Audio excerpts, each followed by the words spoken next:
This is a presentation of Blue by 90. Find us on Twitter at Blue by 90 and shop the merchandise at blueby90shop.com. All right, welcome back. Oh my God. Good try. A for effort. All right, here we go. All right, welcome back to Blue by 90. I'm Justin, joined by Jack and Kaylin, as always. And we're not well. I'm just gonna be honest. We're in a bad spot after an unbelievable weekend of my bachelor party and my 30th birthday on Saturday. And First off, what a combo. Like, how did that happen? Well, the options were like I was either gonna go nuts for my 30th birthday and then like also have my bachelor party like either the weekend before or the weekend after, and then have my wedding like 2 weeks later, or I thought it was a better option just to go with one. But yes, you're right. It was like when we were like talking to people when we were out, and I was like, yeah, it's my birthday too. And they're like, it's your bachelor party and your birthday? Yeah, it's my 30th. It's your 30th birthday party? You got to be fucking kidding me. They're like, how are you alive? I'm like, I'm gonna blame that on why Kaylin and I didn't make it out Saturday night. We just went too hard. We were too excited for you. You guys were so excited. I was so proud of how hard you guys wanted to rage when we got to the pool on Saturday. I was ready right away. Even after going hard on Friday night too. Yeah, that was a good day. That was a great weekend. And you guys, you didn't even make it Thursday night, which we went incredibly hard. I know. I was telling Kaylin and I were talking about it. It's like, dude, those guys are a different breed. I cannot hang. I cannot hang. I was talking to my brother about it. Obviously, like we recapped the entire it was a 2+ hour ride, and we never stopped talking about like things that happened because there were so many things that happened. So many. And then we like still got home and still talked about it more. And he was just like, here's the thing, like there was never really a moment where we stopped. Like people dropped off at times because like people just like passed out or like hit a wall and couldn't do it anymore. But no, we never were like, what? Or started puking, you know? Or started puking. I'm not going to name names, but, you know, some people. Couldn't be me. On this podcast. Oh, my God. It was unbelievable. How long did you guys have to wait in line? Well, for like to get, to get in the ferry? Like an hour. Fuck. It was the worst thing ever because like I had the worst hangover of my life. And then it was like, all I want to do is get off this island. And we had to just sit there. Yeah. Oh, and there was a lineup. There was a lineup. You guys like wrapped around that house or whatever, right? There were probably people there that didn't make it off the island on Sunday and just stayed till Monday. I think one of the funniest things is Vito went to go get his stuff from your guys' truck, and he didn't make the ferry with the rest of us. We just saw him like walking down the ramp as the ferry's taking off. We're like, oh, I guess we'll get the next one. Oh my God, I didn't know that happened. Yeah. That's amazing. That is it's fucking incredible. I just want to say, like, Put-in Bay is an alternate universe. They're like, you get on the island. There's zero rules. People forget that they're like human beings, and it's just like, it's unbelievable. What a description. I mean, it's accurate. I was telling somebody about it today, and I was like, man, if I was like in my early 20s and went there, I would love it. And late 20s, I mean, I loved it, but I'm like dying, and I never want to go back. No. Literally, everybody on our way out was like, we can never come back. No. Oh, my God. I can't imagine going there like in my early 20s, like fresh out of college or during college. Like if we went there. We would have died. Like legitimately, 100%.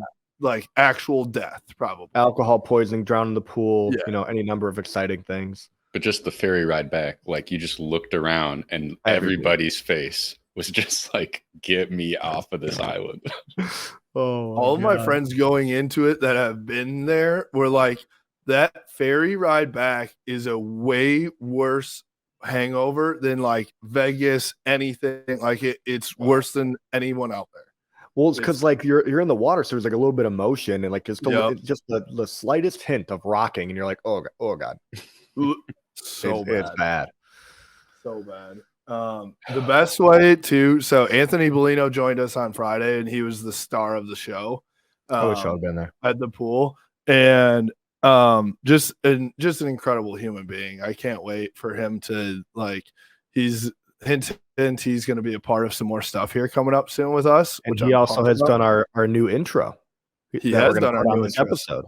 So you heard his voice already today. That's nice. Mm-hmm. He described Put-in-Bay so perfectly. He said it's a mix between Vegas and a county fair. 1,000% the most accurate thing I've ever seen. Like I've ever yes, 100%.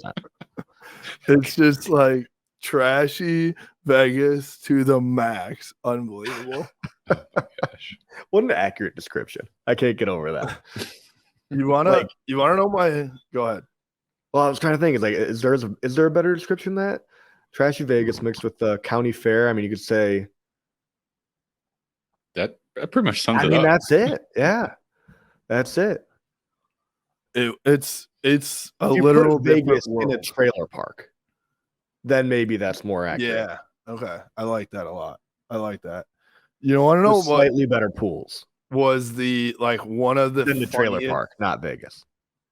There were so many. Were you saying something? I can't deal with that right now. I can't deal with it normally, but right now my tolerance for you is at an all-time low. Oh my god. So the one of the funniest moments of the weekend sounds like Saturday night when we went to the pool all day Saturday. First of all, our tab was $2,300. We were worried about spending $1,000. It was $1,000 minimum for the cabana, and we were like basically racing to spend that much money. We hit the minimum of 1,000 by 2:00. Oh, it was for sure. The best part is you showed up and there was like a special, and it was like spend 2,000 and you get all this like a ton of stuff. And instead we're just like, nah, that's way too much. Yeah. We were like, no way we're going to do that. And we ended up spending more than that anyway. And also we spent $800 in White Claws. Did you know that? Did not. $800 in White Claws. That's the only thing I was drinking the whole time. Well, no, I guess I sprinkled in a couple Busch Lights. And we had some shots. Busch Lights were a lot too. And then some shots. I'm pretty sure Truly just dropped us. Oh, yeah. 100%. I'd be disappointed if they didn't. Yeah. They didn't have them. But Kayla and I were talking about, I was like, dude, I think the reason I was so fucked up is like I don't remember a time on Saturday where I didn't have a drink in my hand. No. It was just constant. So then we get back from the pool like barely. They had to literally kick us out of there. I don't remember getting back. I don't really eat. I just remember the guy coming over 6 times. He's like, you guys need to leave. Like, I've been here 100 times to tell you to go, and you're just not leaving. and then we get back to the cabin, and you guys pass out, may or may not have been yakking your brains out. Yakking my brains out. And the rest of the crew, you guys pass out and sleep for 12 hours straight at that point. And from like 7 o'clock, literally like 7 o'clock till like 2:30, I'd say, or something like that. Yeah. And the rest of the crew went out to the club and like partied for the rest of the night. And then we get back from the club and we're like, turn the music back on a post game, which was a shocking in itself. Kalen gets up, still with his bathing suit on, still still with his phone in his little waterproof case around his neck. Looked exactly the same as he did when he walked in the pool at 12 o'clock. It's 3 a.m. at this point when he wakes up, and he comes out and he goes, "So you guys ready to go out?" he thought he only slept for like 2 hours and we were pre-gaming to go out. He had actually slept for 8 hours. That's and perfect. It was 3 a.m. Dude, when I was yakking in that bathroom too, I was like, okay, I can puke and rally. Like I was ready. I was like, okay, I can I sat there on the couch for a little bit. I was like, okay, I can do this. And I was like, I went to go get up and I was like, I can't do this. Like, I can't do this. There's no chance. Like I was so like my eyes, I couldn't even keep them open. And then, like you said, Kill and I slept for like 8 hours. You guys are back like post gaming, and I opened up a White Claw and I smelled it and I just put it back. I was like, I can't drink this right now. I will yak and like immediately. But it was great to be sober, listening to you guys tell stories when you're wasted. It was awesome. With the greatest description ever. Just like I just heard somebody just like totally emptying their entire body. Sounded like they were being attacked. I look in there and it's Jack. That's how I act, dude. I go all out.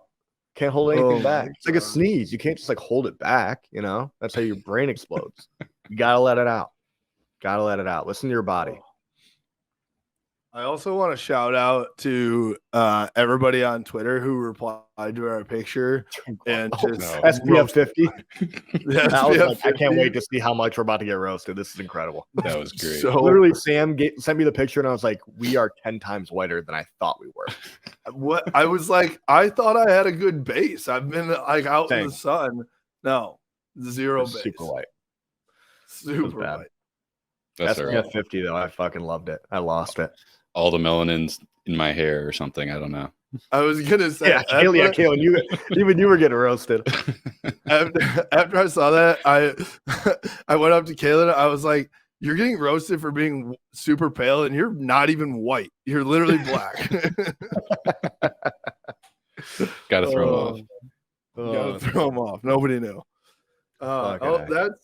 That's like the only time I've ever had fun in Ohio, though. I think.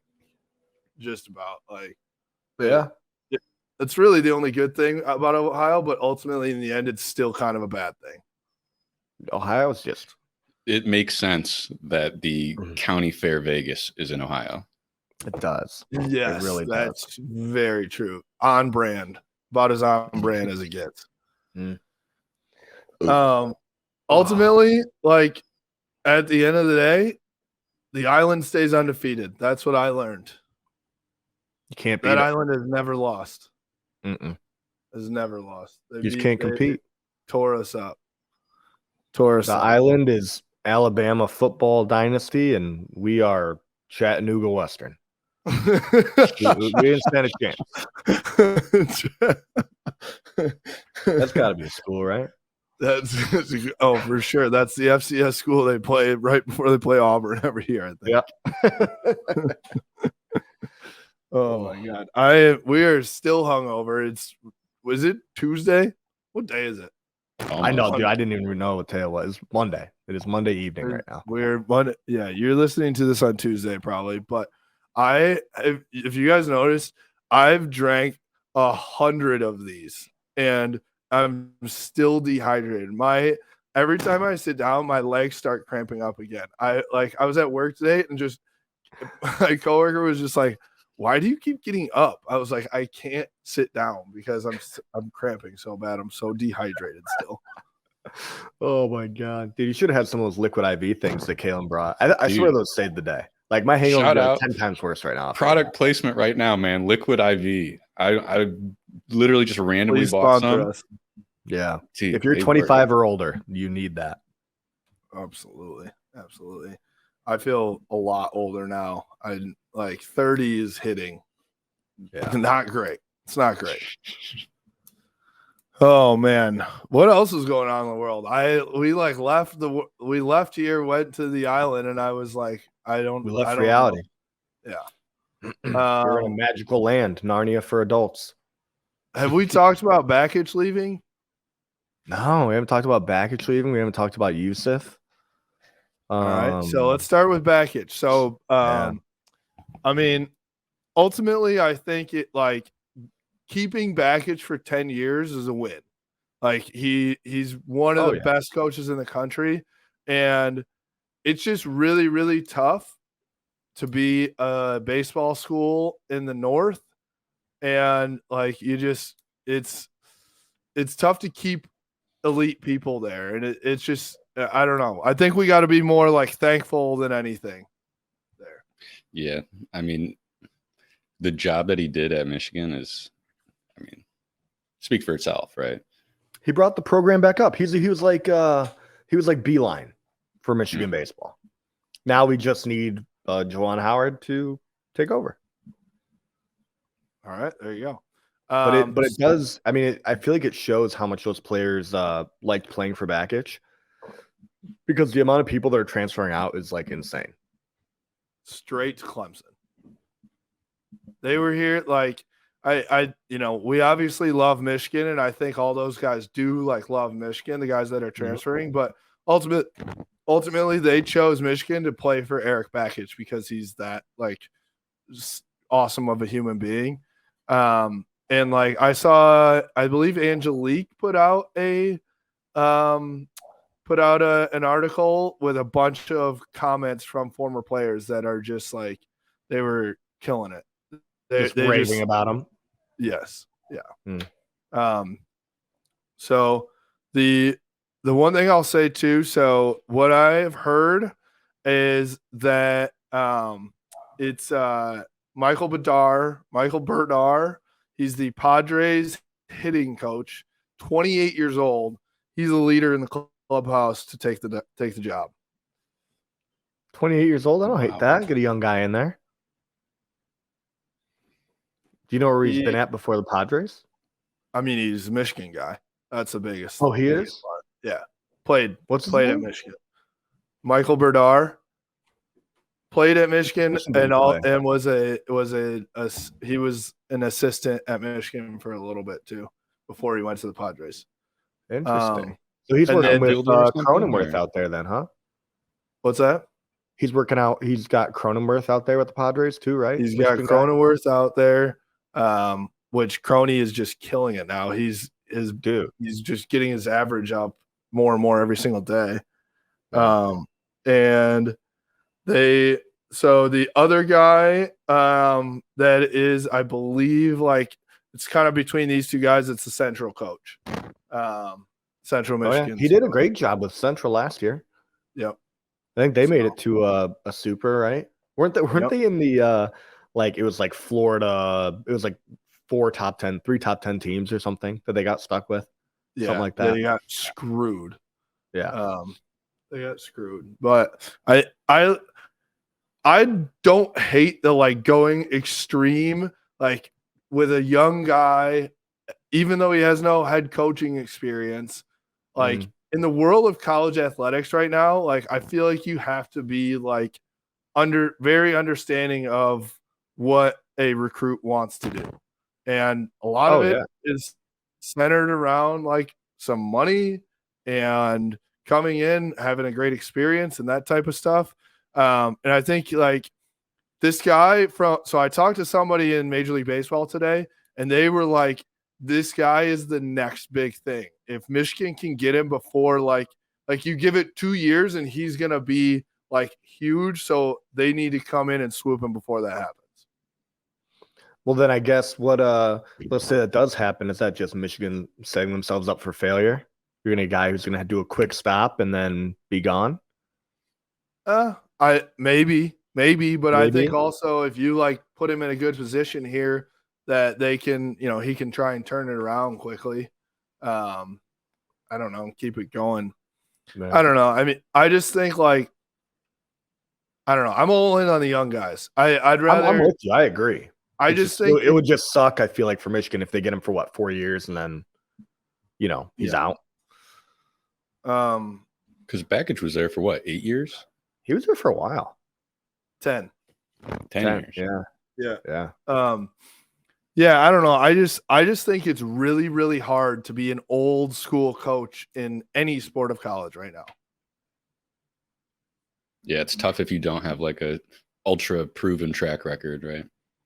It's when you say that too, like just when you said that for whatever reason, I thought of Tony La Russa coaching the Sox right now, White Sox, and I feel like everybody hates him because he's such an old school guy.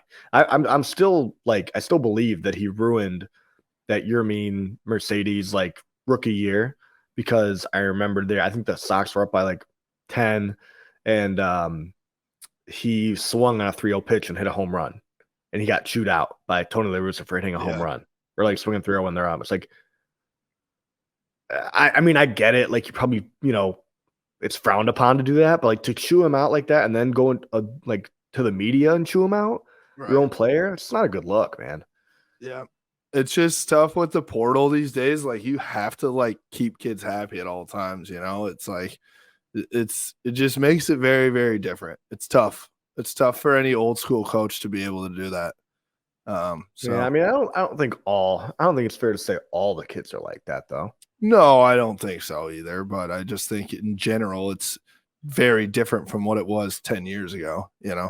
Oh yeah, for sure. Well, stretching between sports here, one thing we never touched on was CJ Carr, right? Oh yeah.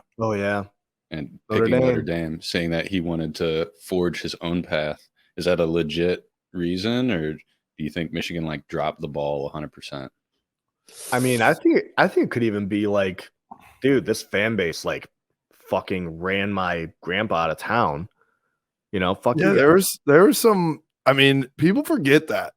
Yeah, it was a very weird ending, and then we're all like, "Oh man, we wish we had Lloyd Carr back!" Like immediately, right? It was a classic grass is always greener situation. But what I was told about CJ Carr, which this is kind of weird, is that Michigan like wasn't pushing super hard for CJ Carr. And I don't know if that was because they weren't hot on him or if they like didn't think he was ever really coming here in the first place or what. But I don't know. If his reasoning is like, I don't want to live in my dad's legacy, or grandpa's legacy forever. Like I get that for sure. Yeah. I mean, I think that's fair. But to say like, is that the real reason? Who knows? Yeah. I think it's a good thing to say to the media. Yeah, for sure. And I will say this, like, I won't be mad about that if Michigan gets Dante Moore, which they're not. He's going to Oregon. But if they get either Dante Moore or the Jaden Davis kid, then I'm okay. Yeah. But if they miss out on all three of those guys or don't get an elite quarterback in this round, then I'm going to be like, why are we not hot on CJ Carr then? Why were we not like trying to land that? It should have been a layup. And for people who don't remember, Cade McNamara was committed to Notre Dame, decommitted, and then committed to Michigan. True. That's true. There's always hope. It's always true. Plenty of time.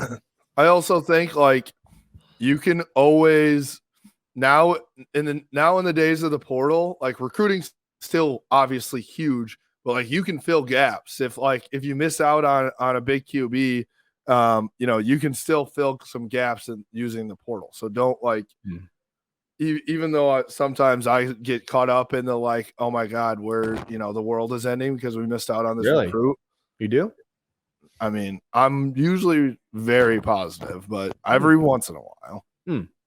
Okay. Yeah. Monday Scary's got him. Monday Scary's oh my God. So bad.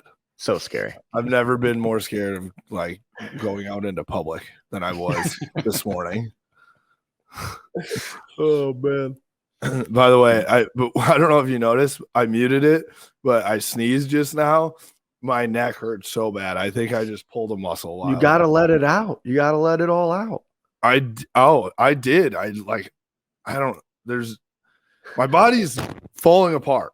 I turned 30 and drank 1,000 drinks in 72 hours. Dude, what you need to do is listen to the newest episode of Pardon My Take, because it was the most relatable episode of all time. Because they did a Pride Parade.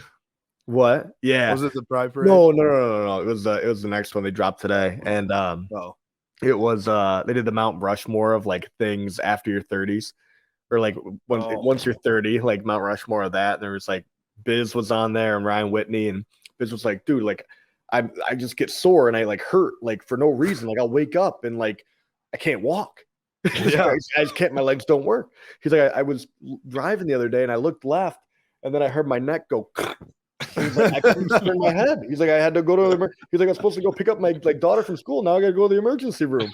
I was like losing my mind. It's so accurate. It's so accurate. It's bad. How soon after you got home did you shave the mustache? Yeah, what the hell, dude? I waited. I like it. I waited till this morning, to be honest. Because I was like holding on to it. I must have asked Jacqueline 50 times. So we're sure that like I was like I kind of like it. Yeah, I liked it. I thought you looked great with it. I did get told a few times that it was working for me. So yeah, looks pretty good. I think I'll try again after the wedding. So I need to know, out of all your buddies there, do all of like those guys that came typically have beards or like no facial hair at all? No, most of them have beards, I'd say. Okay. I think just Corey rocks a mustache decently regularly, but everyone else he looks like he normally does. Everyone else, if Ty doesn't, he should. Ty for sure should, but he does not. Like Pride Month, he's a hot dude. Ty's a hot dude. He's a hot dude. He's a hot dude, man. I mean, got a great mustache. This isn't what I was expecting us to cut. Bag, you know, like that guy. That was a sweet bag. That's true. They all got mustaches to me, though. Forever. Yeah, I'm like, if I see you at the wedding without a mustache, I'm not going to recognize you. Yeah. You know, I wouldn't say these are normal things that guys talk about after bachelor parties. It's usually like the other sex, but you know, hey, I appreciate a hot dude if there is one. Guys being dudes. Just guys being dudes.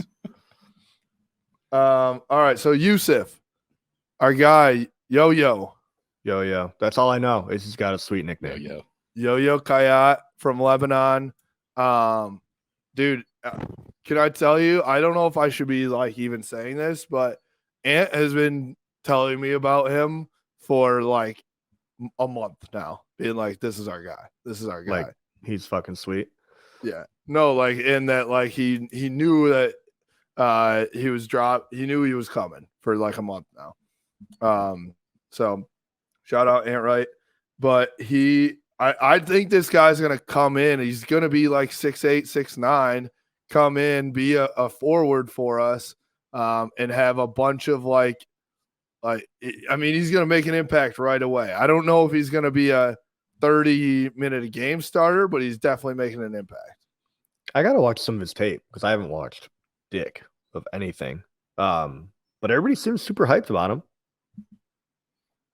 Yeah, you say 6'8" forward? Is it like Musa kind of a vibe here or what? Yeah, I'd say he's like more Musa than he is Mo Wagner. Like he's not gonna be as much of an inside out guy as Mo was. But I think he can like shoot a little bit more than Musa. But in general, his game is to get to the rim and play above the rim for the most part. Interesting. So like that. I think he's helpful. He's a great like 1-2 punch for him and Hunter, I think, because I just don't like a German Brent Petway or something. Yeah, wow, throwback to Brent Petway. I just want to see a dunk show. I would kill for that. And I just don't know, like, you know, when we lost Musa, it felt like that we lost, a lot, but I just don't know how many teams out there have somebody who can guard Hunter and a 6'10" forward, like at the same time. Well, and don't forget about the freshmen we have coming in too. Terrace Reed, Greg Glenn, Jace, Jet. I think they're all 6'8" or taller. Yeah, we are so tall. And then you got Doug McDaniel, who's 4 feet tall, but he's going to be a little. Doug McDaniel is tiny, but I'm totally fine with it. Yeah. Jalen Llewellyn's. I'm pretty sure it's like forgot about 6'5". Jalen Llewellyn. Yeah, he's tall too. Michigan 6'4", basketball's gonna be 6'5" or sick this something. year. Yeah, like all of a sudden, like it felt like we lost everybody, and then all of a sudden, this roster is like, holy shit. Yeah. It's just wild that it's like turned over so much, but so I could see it being like a struggle bus a little bit in the beginning, but then like once they figure it out, they can be really, really dangerous. I hope it's not a struggle in the beginning. I hope they can be hot right away. I think that would people will be calling for Juwan's head if they fucking start slow. Yeah, I think so Insane. too. Everyone will just be like, huge recruiter, can't coach. Right. The fuck is that noise? Are you banging on your table? I just hit like when I say it was the slightest little like knock on my table. Yeah, it's like boof, boof. Sounds like you're blowing wind into the microphone or something. I mean that was I like tapped it. It's crazy how loud that was. That's wild. Okay. Yeah. Sorry. I'm sorry to the listeners. That sucks. They're probably like, what the fuck is that noise? Is this mic not working? No, They're it's like, working. what am I great. listening It's just to? you hitting the table. No, it's working. That's so weird. So weird. All right. Well, we wanted this to just be a quick one. We're gonna have Rod Moore on later this week, so I'm pretty pumped about that. New Blue by 90 athlete, Michigan safety, had a super strong freshman year and ended up starting the last few games. I'm excited about what he's going to bring to the table. So it'll be good to have him. We'll have him in studio, which always makes for a better pod as well. You guys got anything else you want to talk about?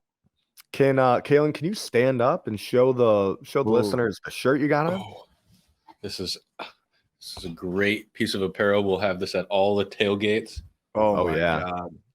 So Justin's brother Alex, MVP of the weekend, if we haven't shouted him out True already. MVP. Alex is the better looking older brother of Justin, and he made forgot some shirts. smarter and more athletic and smarter, more athletic. I mean, just every category you can be better in. That's just what he is. You know, I can't imagine what it was like for Justin to grow up and just be such a failure at everything. But anyway, Alex is awesome, and we like Alex. But this shirt is incredible. What I'm gonna do with mine is I'm gonna put it up in the studio. I think we gotta put it up behind you, kind of like how Clinton has that Michigan jersey behind him. For you, it's just your face. I think that's perfect. That'd be hilarious. It'd be golden. So I'll bring that in Thursday when we do that. That's so funny. Yeah, Alex was the goat of the weekend. Like literally herding cats. I imagine him trying to like get us all to leave or go do anything or listen was like a bunch of preschoolers like bringing them in from recess. I think he cleaned the whole house by himself. He was cooking us breakfast. He was like, all right, here's the itinerary. Here's what we're doing. He was just on top of it. Killed it. Absolutely killed it. He's ridiculous. Yeah. I think he said it himself, and I like 100% agreed with him. And he's like, I don't even know why I'm doing this for you of all people. Like, he's like, I don't even like you. I was like, yeah, I agree. Like, I suck, honestly. I'm hearing my voice. Like, I've only been talking for a half hour, and it's gone again already. Oh my God. What do you think the over under is to get your voice back? I don't know. I need it back. It's like I like do podcasting for a living. It's not great. Oh my God. The career's over. You got to put him on the 10-day IL. Seriously. Imagine if I was like Jake Button who did like 3 hours of radio like he does every morning. I would have been like, sorry, this is Justin Rowe. Yeah. I picked up a nicotine habit, so that's why I talk like this now. Holy shit. I just can't imagine us ever doing a weekend like that again. Like, no, I hope, but I just- never have to. It just can't happen. It was like tailgating for. It felt like 3 weeks straight. Like, Yeah. It felt like it was like we just did a night game tailgate. And there was no game to go to. And then went to Pretzelville. There wasn't even a 3-hour. There wasn't even a 3-hour game to sober up at. Oh yeah. Oof. That would have been nice. Yeah, that would have been real nice. Big win for me on not puking though. That's a big win. That is a big win That's for you. literally incredible. I almost don't believe you. I don't understand how nobody else puked. Oh, a lot of other people will puke. What are you talking about? On Saturday? I mean Friday. I know Friday. I know Zach puked on Friday. Yeah. At the pool, in between two chairs. At the pool? Yeah. Oh. That's awesome. Not even like in a trash can or Just in between chairs. Just like on the concrete. It's like, I got to get this out of me. It was he had no choice. It was coming. It was coming out no matter what. Oh, do what you got to do. Yeah. The only thing I did at the pool on Friday was I pooped 4 times in the bathroom. I'm proud of you for getting out of the pool to go poop. I know for a fact.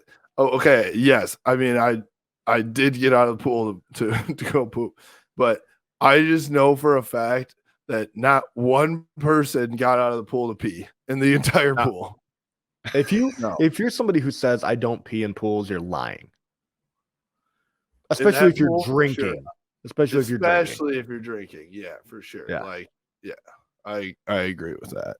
If you do at that pool, like you deserve a medal of honor. Yeah. You and Corey. Purple Heart. Yeah. Purple Heart. I feel like we deserve a Purple Heart just in general. We made it through that. Yeah. Oh, jeez. All right. Well, we'll talk to you guys later this week. We appreciate you. Follow us at Blue by 90 on Twitter, Instagram, Facebook, at Blue by 90 podcast on YouTube. We'll see you later. Go Blue. Go Blue. Go Blue. And now I'm going to